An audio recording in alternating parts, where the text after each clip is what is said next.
Untuk kemacetan, kalau di daerah kemacetan di daerah Canggu yang tiap hari macet dan beberapa kali sudah diupload oleh baik dari masyarakat maupun dari orang luar juga, di daerah Canggu itu sudah pemerintah Kabupaten Badung sudah membuat shortcut.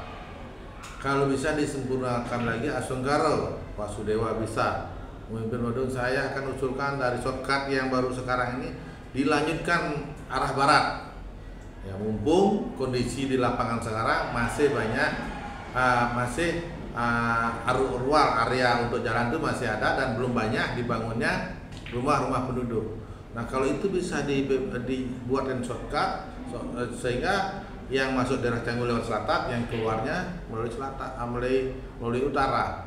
Jadinya itu dilanjutkan. Ya, mumpung lahannya masih lahan kosong, lahan persawahan, mumpung bisa mungkin dibeli oleh pemerintah Badung untuk masyarakat Badung lagi. Itu pun nggak kepeh juga dana Badung untuk membuat jalan tembus ke Canggu itu. Nah, untuk sampah, bagaimana solusi sampah ini? Nah, di sini perlu memerlukan memang di mana polemik problem yang terjadi adalah sampah. Jadi sampah ini bagaimana mungkin kita sudah tahu bagaimana seorang Bu Risma, ya, Bu Wali Kota Surabaya, bagaimana memproses sampah itu. Mungkin ini menjadi kajian, kita perlu pihak ketiga untuk bagaimana dalam arti memberdayakan masyarakat Badung juga, bagaimana sampah ini bisa bermanfaat. Ini harus memerlukan kajian dan memerlukan suatu pemikiran-pemikiran. Bila perlu ada investor pihak ketiga yang mampu membuat sampah ini bermanfaat. Dan yang terakhir, ya, kemarin tadi saya sampaikan tentang banjir. Sebetulnya di Badung sebetulnya tidak ada alasan banjir. Kenapa? Pertama, banyaknya masih lahan-lahan penyerapan air seperti sawah, kebun.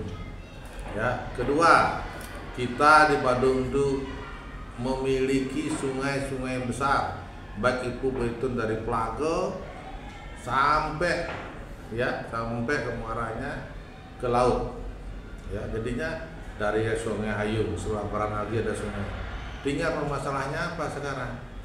Pengairannya yang enggak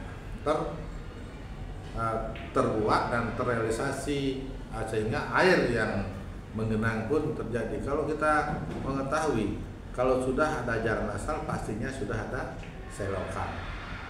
Nah, selokannya seperti apa? Semakin dia turun dari, misalnya nih, kita turun dari Plago sampai di yang biasanya lahan banjir Blakyo. Di sana masih banyak ada sawah, masih ada sungai, dan pembuangan air pun kita masih punya dilingkari oleh, karena Pulau Bali adalah dilingkari oleh lautan, tempat akhir dari air tersebut. Nah, sebetulnya kalau pengairannya jelas, pengairan itu bisa drainasenya bisa lancar, sebetulnya tidak ada banjir yang ada khususnya di Badung. Nah, ini apalagi yang saat ini jangankan hujan, tak hujan pun di beberapa tempat di daerah wisata itu banjir. Mungkin ini menjadi satu perhatian.